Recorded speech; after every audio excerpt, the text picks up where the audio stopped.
إن الحمد لله والصلاة والسلام على من لا نبي بعده وعلى آله وصحبه والمهتدين بهدايته والداعين بدعوته إلى يوم الدين أما بعد قال الله تعالى في القرآن الكريم أعوذ بالله من الشيطان الرجيم يا أيها الذين آمنوا اتقوا الله حق تقاته ولا تموتن إلا وأنتم مسلمون قال النبي صلى الله عليه وسلم من أحدث في أمرنا هذا ما ليس منه فهو رد وفي رواية من عمل عملا ليس عليه أمرنا فهو رد সর্বপ্রথম আল্লাহ রব্বুল আলামিনের শুকরিয়া আদায় করছি। মহান আল্লাহ রব্বুল আলামিন আমাদেরকে আজকের এই দ্বীনি জলসায় দ্বীনি বৈঠকে উপস্থিত হওয়ার তৌফিক দিয়েছেন, এজন্য প্রাণ খুলে মোহব্বতের সাথে সকলে একবার বলে আলহামদুলিল্লাহ।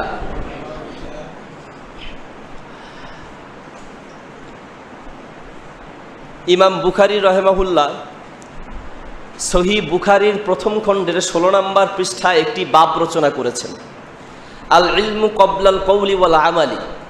যেই কোনো কথা বলার আগে, যেই কোনো আমল করার আগে জেনে নিতে হবে। বাস্তবেই যদি এই একটা কথার উপরেই আমরা যদি আমল করতে পারতাম, এটা শুধু ইমাম বুখারীর নিজের কথা নয়, সূরা মুহাম্মদের 19 নম্বর আয়াতের ভিতরে আল্লাহ বলেন ফালাম আন্নাহু লা ইলাহা ইল্লাল্লাহ, লা ইলাহা ইল্লাল্লাহ বলার আগে আল্লাহ যে কোনো ইলাহ নেই এই সাক্ষ্যটা তুমি দেওয়ার পূর্বে জেনে নাও যে কি বলছো। পৃথিবীতে নামাজ, সালাত, হজ, সওম, যাকাত যা কিছু আছে সকল বিধান নাজিল হওয়ার পূর্বে, ফরজ হওয়ার পূর্বে মুহাম্মদুর রাসূলুল্লাহ সাল্লাল্লাহু আলাইহি ওয়াসাল্লামের উপরে সর্বপ্রথম যেই আয়াতটি নাজিল হয়েছে সেটি হলো ইকরা, আগে শিখে নাও। কিন্তু শত আফসোসের বিষয় হচ্ছে আমাদের দেশের মানুষেরা মানতে রাজি মাগার জানতে রাজি নাই। না জেনে মানতে গেলে ওই মানাটা কখনো কুফরি হতে পারে, বিদআত হতে পারে, শিরক হতে পারে, ঠিক কিনা? অথচ সাহাবায়ে কেরামের চরিত্র কি ছিল?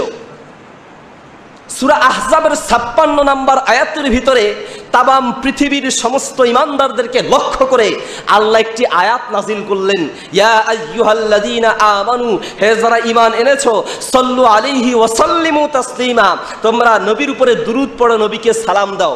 আদেশটা শুনলেন, সাহাবায়ে কেরাম কিন্তু আমল করা শুরু করেন নাই। কি করেছেন? সহিহ বুখারীর প্রথম খণ্ডের 477 নম্বর পৃষ্ঠা, সহিহ বুখারীর দ্বিতীয় খণ্ডের 708 নম্বর পৃষ্ঠা, সহিহ মুসলিম প্রথম খণ্ডের 175 নম্বর পৃষ্ঠায় রয়েছে। সাহাবায়ে কেরাম গেলেন রাসূলের কাছে, গিয়ে বললেন আল্লামানাল্লাহু সালামা আলাইকা ফাকাইফা নুসাল্লি আলাইকা ওয়া ফি রিওয়ায়াতিন ফাকাইফা সালাতু আলাইকা। হে আল্লাহর রাসূল, আপনাকে সালাম দেওয়ার নিয়ম আমরা আগেই জেনেছি।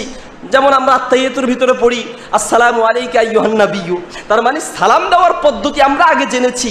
আল্লাহ আমাদেরকে আপনার উপরে দুরূদ পড়ার জন্য আদেশ দিয়েছেন, সেই দুরূদটা কিভাবে পড়বো? হে আল্লাহর নবী, আপনি আমাদেরকে শিক্ষা দেন।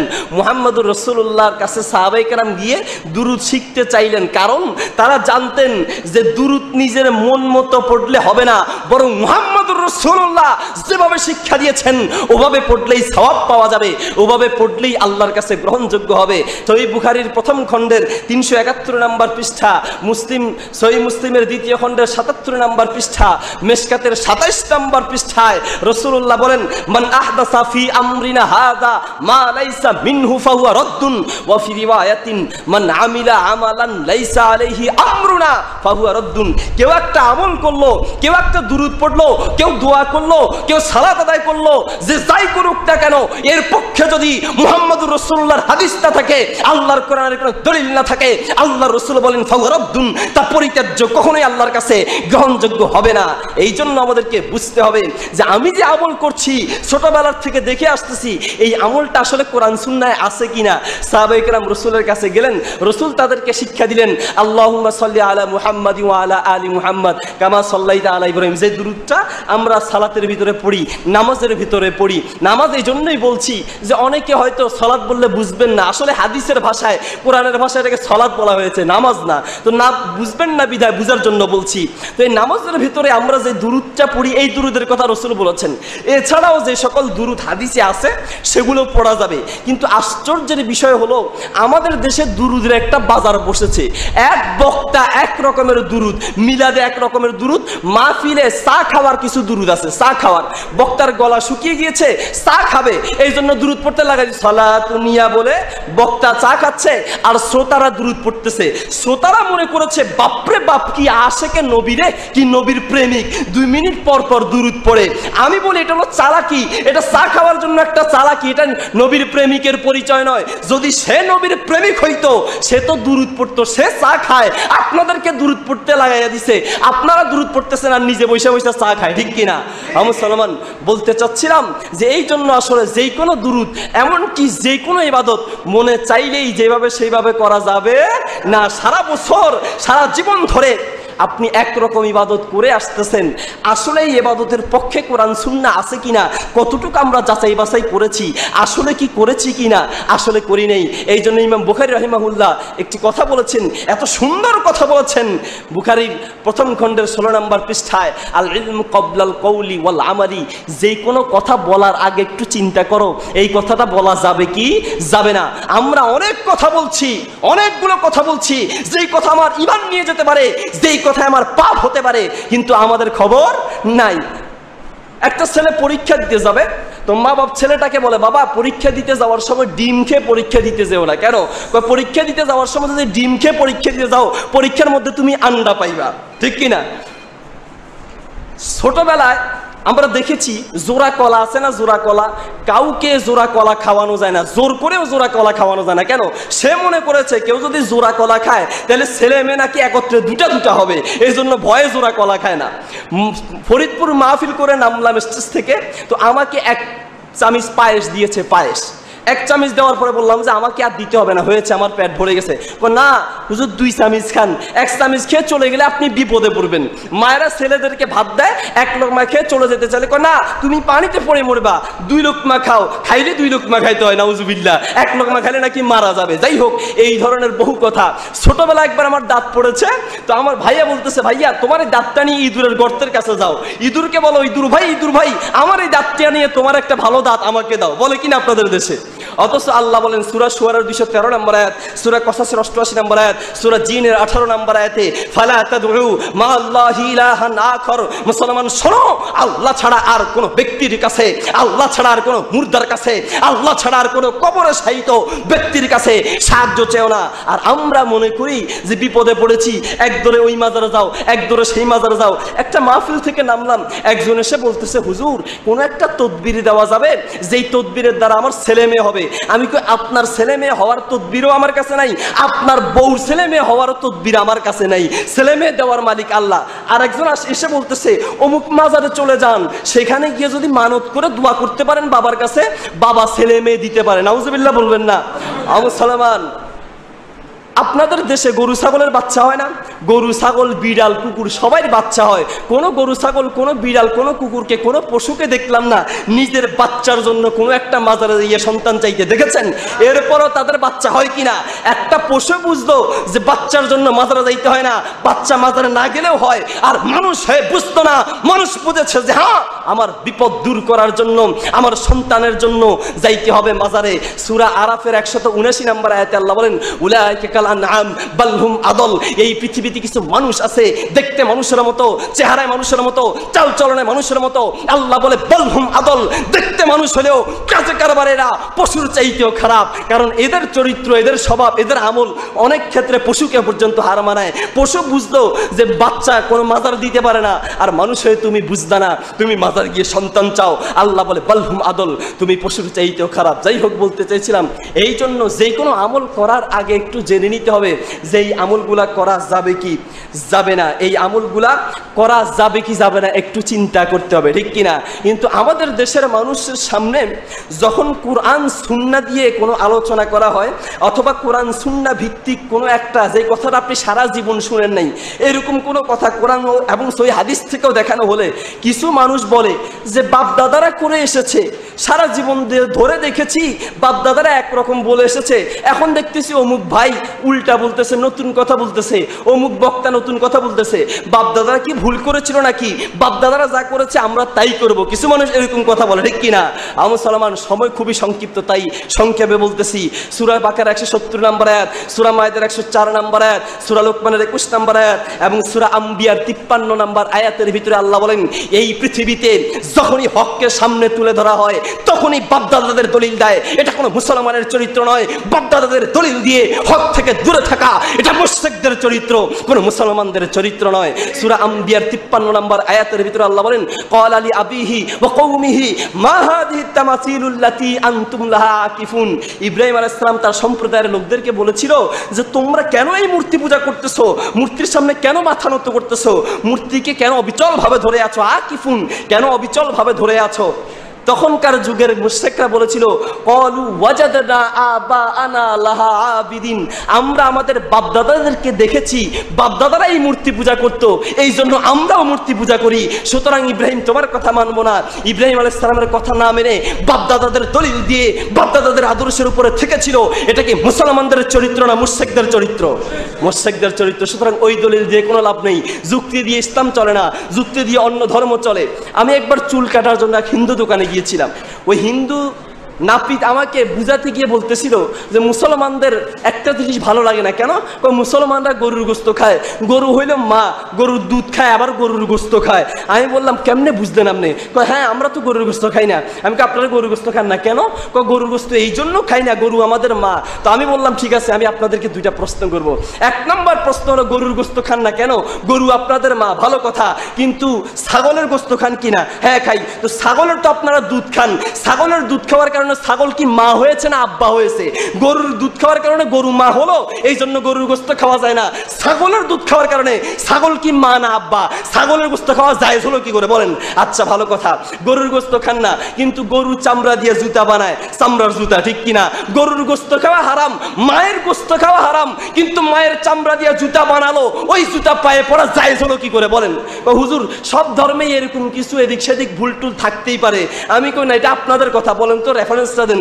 রেফারেন্স জানা নাই। আমি বললাম শুনে নেন, আপনাদের ধর্মগ্রন্থ হিন্দু ধর্মগ্রন্থ ভগবদ গীতার 18 অধ্যায়ের 47 এবং 48 নম্বর শ্লোকের মধ্যে রয়েছে শ্রেয়ান সধর্ম বিগুণ পরধর্মাৎ সংস্থিতাৎ স্বভাব নিয়তং কর্মং কুর্বন নাপ্নীতি কিল্লিশম সহজং কর্মং কুমতে সদস্মপি নত্যজেত সর্বারম্ভা হিদোষেন ধূমেনাগ্নিরিবাবৃতা। হিন্দু ধর্ম বলছে শ্রেয়ান শ্রেষ্ঠ, স্বধর্ম নিজের ধর্ম, পরধর্মাৎ আরেক ধর্ম, সংস্থিতাৎ যদিও সত্য হয় আরেকটা ধর্ম সত্য, আরেকটা ধর্ম ঠিক আছে, নিজের ধর্মে কোনো যদি ভুল ধরাও পড়ে এরপরেও নিজের ধর্ম শ্রেষ্ঠ। কেন? সর্বারম্ভা হিদোষেন ধূমেনাগ্নিরিবাবৃতা। ধূম মানি ধোঁয়া, নার মানি আগুন। ওই আগুনের মধ্যে যেমন ধোঁয়া থাকে নিজের ধর্ম গ্রন্থের মধ্যেও ভুল থাকার সম্ভাবনা আছে। আর মুসলমানদের কোরআন সূরা বাকারার 2 নম্বর আয়াতের ভিতরে আল্লাহ বলেন যালিকাল কিতাবু লা রাইবা ফীহি, আমি এমন এক কিতাব দিয়েছি যেই কিতাবের ভিতরে কোনো ভুল নাই, যেই কিতাবের ভিতরে ভুল থাকার কোনো সন্দেহ নাই। সুবহানাল্লাহ, ভুল থাকার কোনো সম্ভাবনা নাই, ভুল থাকার কোনো সম্ভাবনা নাই। নির্ভুল একটি কিতাব কোরআন পেয়েছি। হিন্দুরা বলছে যে ভুল থাকতে পারে, কেন? ওই যে আগুনের মধ্যে ধোঁয়া আছে, এটা হলো হিন্দুদের যুক্তি। মুসলমানদেরও কেউ কেউ যুক্তি দেয়, বিভিন্ন ওরসের ভিতরে নাচানাচি করে ছেলে আর মেয়ে, তারা কিছু যুক্তি দেয় কোরআনের ভিতরে আছে কুল আউযু বিরাব্বিন নাসি মালিকিন নাসি ইলাহিন নাসি। কোরআন বলছে নাসি নাউজুবিল্লাহ, এখানে নাস মানে মানুষ, আর তারা নাস মানে যুক্তি দিয়েছে কি নাস মানে নাচানাচি, নাউজুবিল্লাহ, নাচানাচি। সুতরাং তারা কোরআনকে, এক ছাত্রকে প্রশ্ন করা হলো কিও তুমি শুধু মানুষকে মিস কল দিয়ে যন্ত্রণা দাও কেন, মিস কল মারো কেন? সে একটা যুক্তি দিল, হুজুর দলিল আছে, তো বলো তো দেখি দলিলটা। ফামাইয়ামাল মিস কল, আল্লাহ বলেছেন মিস কল দেওয়ার জন্য, এই জন্য মিস কল মারি। তো যাই হোক, বলতে চেয়েছিলাম এই ধরনের বহু রঙের দলিল আমাদের দেশে দেয়, দলিল দেয়। আসলে কি দলিলটা কি? এই দেশের ভেতরে মুসলমানদের, শুধু এই দেশে নয় সারা বিশ্বের ভেতরেই মুসলমানদের ঈমান ধ্বংস করার জন্য দলিলের নামে, ভুয়া দলিল, হাদিসের নামে জাল হাদিসের বহু ছড়াছড়ি আছে, আছে কিনা? মুসলমান বহু রঙের জাল হাদিস আমাদের সমাজে আমাদের ঈমান নেওয়ার জন্য প্রস্তুত হয়ে আছে। এই জন্য আপনাকে আমাকে সচেতন হতে হবে। আল ইলমু ক্বাবলাল কওলি ওয়াল আমাল, যেই কোনো কথা বলার আগে, যেই কোনো আমল করার আগে জেনে নিতে হবে আসলে এটার পক্ষে কোরআনের দলিল আছে কিনা, আসলে এর পক্ষে হাদিস আছে কিনা। হাদিস থাকলেও হাদিসটা কি জাল হাদিস না সহিহ হাদিস, এই বিষয়টা জেনে নিতে হবে। যদি জয়ীফ হাদিস আর জাল হাদিস থেকে আমরা মুক্ত হয়ে সত্যিকার সহিহ হাদিসের উপরে আমল করা শুরু করে দিই, এই দেশের ভিতরে ওলামা ইকরামের ভিতরে, মুসলমানদের ভিতরে কোনো পার্থক্য থাকতো না। একজন একরকম আমল করে, আরেকজন আরেক রকম আমল করে। দেখেন, একজন সহিহ হাদিসের উপর আমল করে, হয়তো আরেকজন জাল হাদিসের উপর আমল করে, যার কারণে এই সমস্যাটা বেঁধে যায়। এই জন্য বলছি বন্ধুরা, এই জন্য যে কোনো আমল করার আগে একটু যাচাই বাছাই করতে হবে। দোকানে কাপড় কিনতে যাবেন, কতবার কাপড়টাকে টেনে দেখেন। জুতা কিনতে যাবেন, জুতাটাকে নাকের কাছে নিয়ে দেখেন, জাল নোট বের হয়েছে, জাল নোটকে চশমা থাকলে চশমা, চশমা থাকলে চশমা লাগাইয়া, আর চশমা না থাকলে নিজের চোখের কাছে নিয়ে, অথবা আরেকজনকে বলেন ভাই এই 500 টাকার ভিতরে সুতা আছে কিনা দেখেন তো, নোটটা 1 নাম্বার না 2 নাম্বার, ঠিক কিনা? মুসলমান সূরা রুমের 6 নম্বর আয়াতে আল্লাহ বলেন ওয়ালাকিন্না আকসারান নাসি লা ইয়ালামুন, এই পৃথিবীর বেশিরভাগ মানুষের কাছে দ্বীনের কোনো জ্ঞান নাই, তবে ইয়ালামুনা যাহিরাম মিনাল হায়াতিদ দুনিয়া। সূরা রুমের 7 নম্বর আয়াতে আল্লাহ বলেন এই পৃথিবীর মানুষ দুনিয়ার ব্যাপারে খুব চালাক। দুনিয়ার ব্যাপারে একটা জুতা কিনতে যাবে, এই জুতাটা পর্যন্ত যাচাই বাছাই করে। একটা মানুষ যে ইবাদত দিয়ে জান্নাত পাবে, ওই ইবাদতটাকে যাচাই বাছাইয়ের প্রয়োজন মনে করে না। শবে বরাত, শবে কদর আসছে, 12 রাকাত নামাজ কয়দিন আগে, মানে লাইলাতুল কদর, শবে বরাত একটা আমরা বানাইছি, আবার আমাদের দেশে অনেকে বানাইছে শবে বরাত একটা, শবে বরাত আবার 12 রাকাত নামাজও বানাইছে। শবে কদর তো আছে, লাইলাতুল কদরের কথা আছে, কিন্তু লাইলাতুল কদরকে আমরা নির্দিষ্ট একটা দিন বানিয়ে নিয়েছি। আবার কি করেছি, এই লাইলাতুল কদরে 12 রাকাত নামাজ, প্রথমে সূরা ফাতিহা, তারপর সূরা ইখলাস 3 বার, এভাবে হাবিজাবি কত রঙের কথা। অনেক মহিলারা বারবার প্রশ্ন করে যে হুজুর শবে কদরের নামাজটা বলেন তো, শবে বরাতের নামাজটা বলেন তো। আমি বললাম যে বুখারী, মুসলিম, ইবনে মাজাহ, তিরমিজি, আবু দাউদ, কত হাজার হাদিস পড়লাম, কত তাফসীর পড়লাম, কোথাও তো কই একটা হাদিসের ভিতরেও শবে বরাত আর শবে কদরের নামাজ পাইলাম না, ঠিক কিনা? শবে বরাত আর শবে কদর, লাইলাতুল কদর আসলে আর শবে বরাত মানে নিসফে শাবানের ভিতরে গরুর দাম, মুরগির দাম বেড়ে যায়। ঘটনা কি?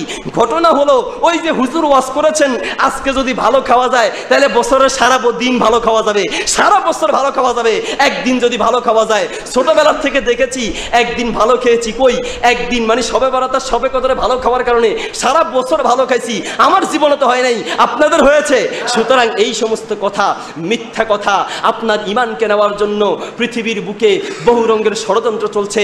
আপনাকে ঈমান হারা করে মুশরিক বানিয়ে, কাফের বানিয়ে কবরে ঢুকানোর জন্য, আপনার জান্নাতের পথ থেকে আপনাকে সরানোর জন্য বহু রঙের ষড়যন্ত্র চলছে।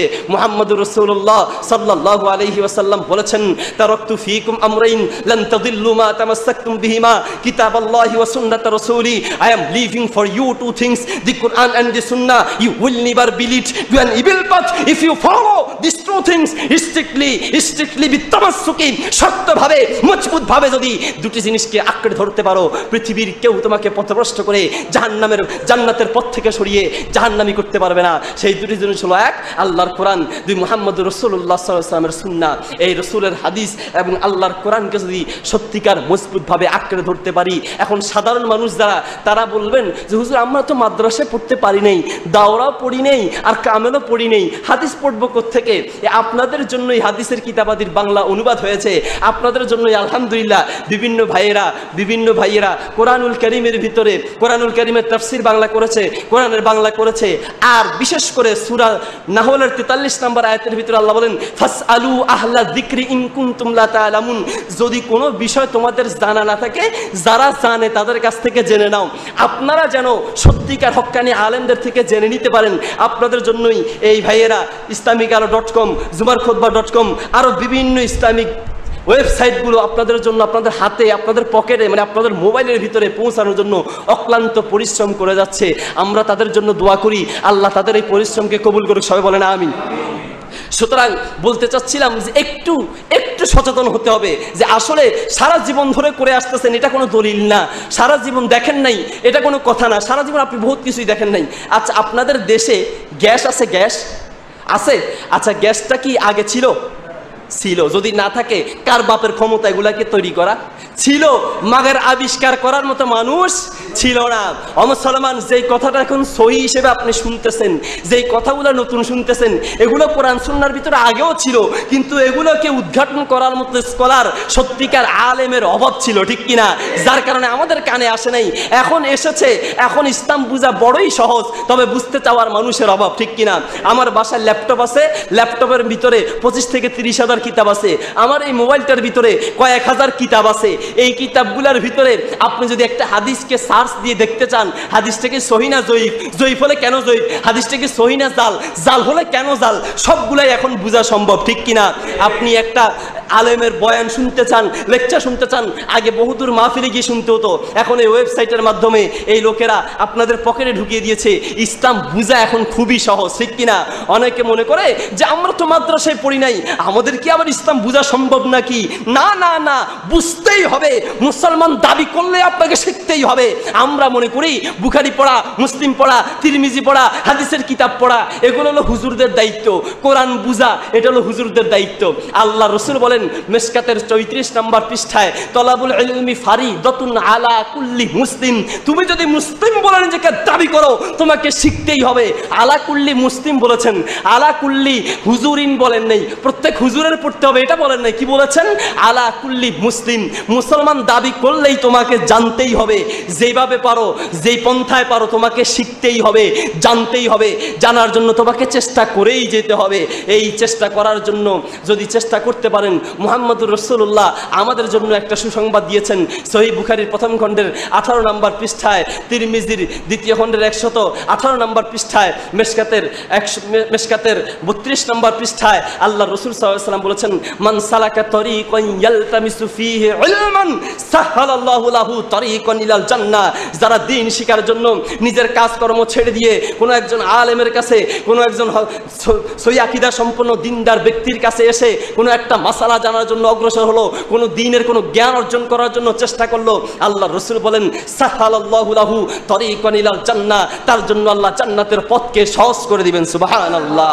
সুতরাং এই জন্য আপনি সাধারণ মানুষ, আপনি আরবি পড়তে পারেন না, বাংলা তো পড়তে পারেন, বাংলায় শিখেন। মোট কথা হচ্ছে আপনাকে শিখতেই হবে, না হয় আপনার ঈমান নিয়ে চলে যাবে, খবর থাকবে না। আমাদের দেশে এখন তো হয়তো নাই, তারপরে অনেকে বুঝবেন। আমাদের দেশে ছোটবেলায় দেখেছি ধান আছে না, ধান, ধান যে গোলার ভিতরে, যে জিনিসটার ভিতরে রাখে ওটাকে গোলা বলে। এই ধানের গোলাটা মাটি থেকে একটু উপরে রাখে, কেন? মাটির সাথে যদি মিশিয়ে রাখে তাহলে কয়দিন পরে মিস্টার ইন্দুর মিয়া সবগুলা ধান নিয়ে গোলা খালি করে দিবে, ঠিক কিনা? মুসলমান, আমাদের ইমানকে ধ্বংস করার জন্য এই পৃথিবীর বুকে বহু রঙের ষড়যন্ত্রকারী আছে, বহু রঙের ইমানের শত্রু আছে। ওই শত্রু থেকে আপনাকে সাবধান থাকতে হবে, আপনার ইমানকে যেন নিতে না পারে। এই জন্য ইলম লাগবে, জ্ঞান অর্জন করতে হবে, শিখে রাখতে হবে। কোন কোন কাজ করলে ইমান চলে যায় জানতে হবে। আমাদের দেশের অনেক মানুষ নামাজ ভঙ্গের কারণ জানি, ঠিক না? রোজা ভঙ্গের কারণ জানি, বাতাস গেলে রোজা ভাঙে। আপনি না জান, আর একজন হয়তো বুঝে নাই যে আপনার রোজাটা, আপনার অজুটা ভেঙে গেছে, কিন্তু আপনি তো বুঝেন আপনার বাতাস গেছে, তার মানে আপনার অজু শেষ, ঠিক কিনা?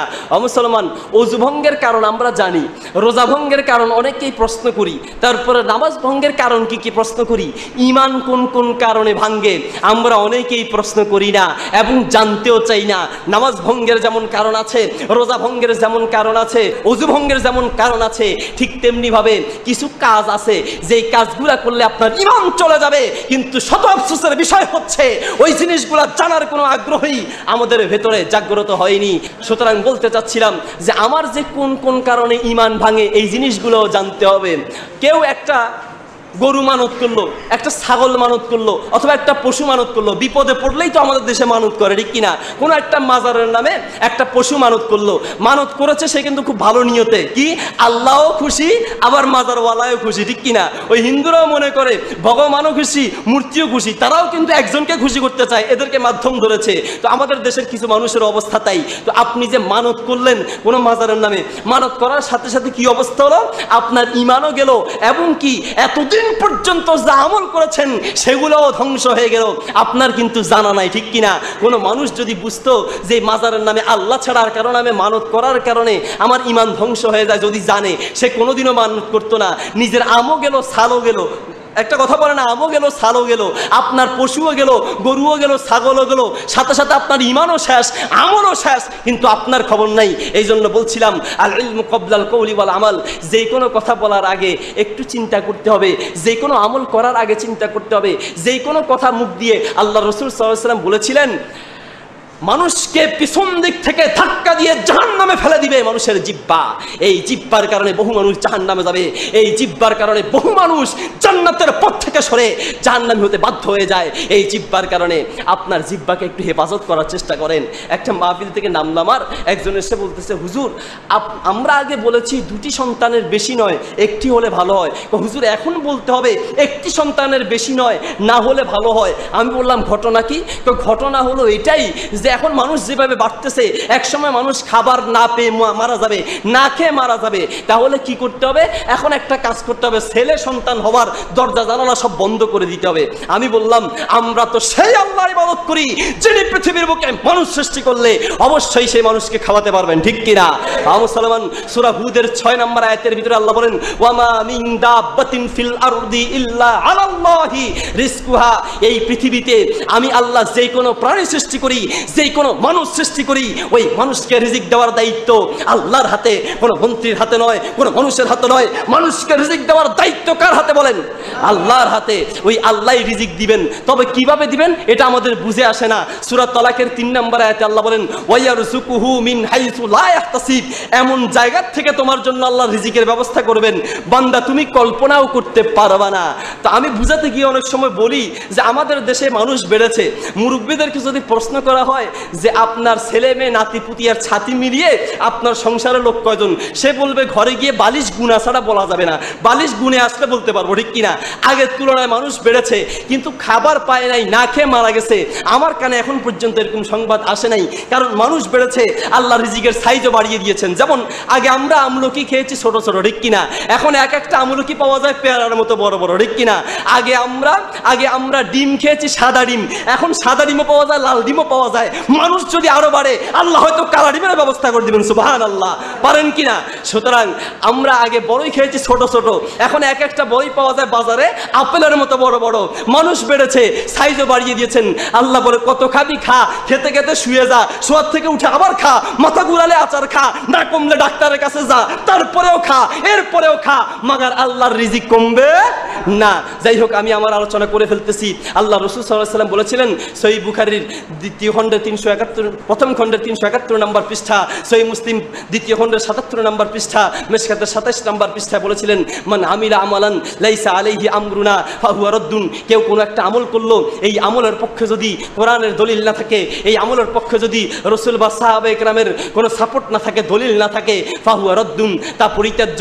হাজারো মানুষের দলিল দিয়ে আপনার কোনো কাজে আসবে না। আমি আপনাদের সামনে একটি আয়াত তেলাওয়াত করেছিলাম, সূরা আল ইমরান 102 নম্বর আয়াতের ভিতরে আল্লাহ বলেন, ইয়া আইয়ুহাল্লাযীনা আমানু, হে যারা ঈমান এনেছো, ইত্তাকুল্লাহ, আল্লাহকে ভয় করো, হাক্কা তুকাতিহি, ভয় করার মতো, ওয়ালা তামুতুন্না ইল্লা ওয়া আনতুম মুসলিমুন, আর মুসলমান না হয়ে মরো না। শেষ একটা কথা বলে দিয়ে শেষ করছি।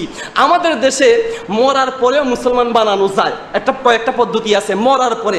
আল্লাহ বলেন মরার আগে মুসলমান হও, আর আমরা পদ্ধতি বের করেছি মরার পরেও মুসলমান বানানো যায়। আর উদ্দেশ্য হলো ফুলুস, টাকা, চিনছেন তো? উদ্দেশ্য হলো পকেট গরম করা, আর কিছু না। একটা লোক মারা গেল, মারা যাওয়ার পরে এলাকার লোকদেরকে একত্রিত করলো। একটা লোক প্রশ্ন করলো যে ভাই লোকটা কেমন ছিল, কেমন ছিল, কেমন ছিল? সারা জীবন নামাজ কলমা পড়ে নেই, লোকটা কেমন ছিল প্রশ্ন করে। সবাই বলে যে লোকটা ভালো ছিল, ভালো ছিল, ভালো ছিল, ঠিক কিনা? এই কথা বলার পরে কিছু মানুষ মনে মনে বলে যে আস্তা হারামজাদা ছিল, আস্তা বদমাইশ ছিল, নামাজ কলমা কিছু পড়ে নাই, আস্তা খারাপ ছিল। কিন্তু হাত দেখাইয়া সবার সাথে একসাথে মিলে হ্যাঁ ভালো ছিল ভালো ছিল। কিছু মানুষ মনে করেছে 10 জন যারে ভালো বলে আল্লাহ তারে ভালো বলে, নামাজ কালাম না হলেও তো চলে। এত মানুষ যখন ভালো বলেছে তাহলে লোকটা জান্নাতে চলে যাবে, ঠিক কিনা? আবার ওই বাহির থেকে হুজুর নিয়ে আসে, মৌলবি নিয়ে আসে, মুফতি সাহেব নিয়ে আসে জানাজা পড়ানোর জন্য। কেন? এত বড় মুফতি সাহেব যদি জানাজা পড়ায়, এত বড় পীর সাহেব যদি জানাজা পড়ায়, ঈমান আমল না থাকলে কি হবে? জান্নাতে চলে যাবে, ঠিক কিনা? আসলে না। সহিহ বুখারীর 2য় খণ্ডের 673 এবং 74 নম্বর পৃষ্ঠায় একটা হাদিস রয়েছে। রাসূলুল্লাহ সাল্লাল্লাহু আলাইহি ওয়াসাল্লামের জামানায় রাসূল ইমামতি করেছেন, সাহাবায়ে কেরাম মুক্তাদি ছিলেন, রাসূল দোয়া করেছেন, সাহাবায়ে কেরাম তার মাগফিরাতের জন্য দোয়া করেছেন। লোকটা জান্নাতে যাওয়া তো দূরের কথা, জান্নাতের ঘ্রাণও পাবে না, লোকটা জাহান্নামে যাবে। লোকটার নাম কে বলতে পারবেন বলেন তো? মাশাআল্লাহ বলেন, মাশাআল্লাহ, জাযাকাল্লাহ, হাইয়াকাল্লাহ। ওই লোকটার নাম হচ্ছে আব্দুল্লাহ ইবনে উবাই। আল্লাহর রাসূল ইমামতি করেছেন, সাহাবায়ে কেরাম দোয়া করেছেন, আল্লাহর রাসূল দোয়া করেছেন, কিন্তু লোকটা জান্নাতে যাবে না। কোথায় যাবে? জাহান্নামে যাবে। আর আমরা মনে করেছি বড় হুজুরের দোয়া করেছে, বড় হুজুর ইমামতি করেছে, বড় পীর সাহেব ইমামতি করেছে, আমার বাপ নামাজ কালমা না রাখলে মনে হয় জান্নাতে চলে যাবে। আসলে ব্যাপারটা এমন নয়। ঈমান আমল নিজের লাগবে, নিজের থাকলে পরেরটা কাজে আসবে। অপরের উপর ভরসা করে কোনো লাভ নাই। আমি মুসলমান, আমাকে একজন বলে হুজুর দোয়া করিয়েন। কি হয়েছে? দোয়া করিয়েন, এক পীর সাহেবের কাছে বাইয়াত হয়েছি, ওই পীর সাহেব নিয়ে কিয়ামতের ময়দানে সুপারিশ করে আমাকে জান্নাতে ঢুকিয়ে দেয়। আমি বললাম ফেনীর ভাষায় যে তোমার পীর সাহেবের তো, তোমার পীর সাহেবকেও তো ফেরেশতারা শামসুর মতো জিরাই কোবাইব, ঠিক কিনা? তোমার পীর সাহেব দে দুনিয়ার ফাজদামি সব করেছে, এই ফাজদামির জন্য তো কিয়ামতের ময়দানে ভণ্ডামি করেছে, তোমাকে নামাজ কালমা শিখায় নাই, এই জন্য তো তোমাকে তোমার পীর সাহেবকে কিয়ামতের ময়দানে কেউ বাঁচাইতে পারবে না, তোমাকে কোত্থেকে বাঁচাবে? আমাদের দেশের হুজুরেরা এই ব্যবস্থা করেছেন যে মনে হয় অনেক সাধারণ মানুষ মনে করে আবার একটা লোক মারা গেলে আমরা খতমের ব্যবস্থা করি, ঠিক কিনা? 40 জন হুজুর লা ইলাহা ইল্লা আনতা সুবহানাকা ইন্নী কুনতু মিনাজ জালিমিন এই দোয়াটা দিয়ে বিভিন্ন খতমের আবিষ্কার করেছে, ঠিক কিনা? মনে করেছে যে এই খতম পড়লে মনে হয় লোকটা জান্নাতে চলে যাবে। সূরা বনী ইসরাঈলের 15 নম্বর আয়াতের ভিতরে আল্লাহ বলেন মানিহতাদা ফাইন্নামা ইয়াহতাদি লিনাফসিহি। সূরা জাসিয়ার 15 নম্বর আয়াতে আল্লাহ বলেন মান আমিলা আমালান মান আমিলা সালিহান ফালিনাফসিহি। যে ব্যক্তি নেক কাজ করবে তার নিজের জন্য, ঠিক কিনা? আর যে খারাপ কাজ করবে তার খারাপের শাস্তিটাও নিজের উপরেই বর্তাবে। তাহলে আমল নিজের করতে হবে, ঠিক কিনা? আমরা মনে করছি না আমার ঈমান আমল না থাকলে কি হবে? ওই যে পীর সাহেব আছে তিনি আমাকে বাঁচাবেন, ওই যে খতম পড়া হচ্ছে আমার মরণের পরে খতম পড়ানো হবে, 40-এ খাওয়ানো হবে, 4 দিনে খাওয়ানো হবে, এটাই তো আমার মাগফিরাতের জন্য যথেষ্ট, ঠিক কিনা? আসলে বিষয়টা এমন নয়। আমার পেটে ব্যথা, আমি আমার ওই ছাত্রকে বললাম যে ভাই আপনি একটু ভালো করে খেয়ে নেন, আমার পেটে ব্যথা ভালো হবে।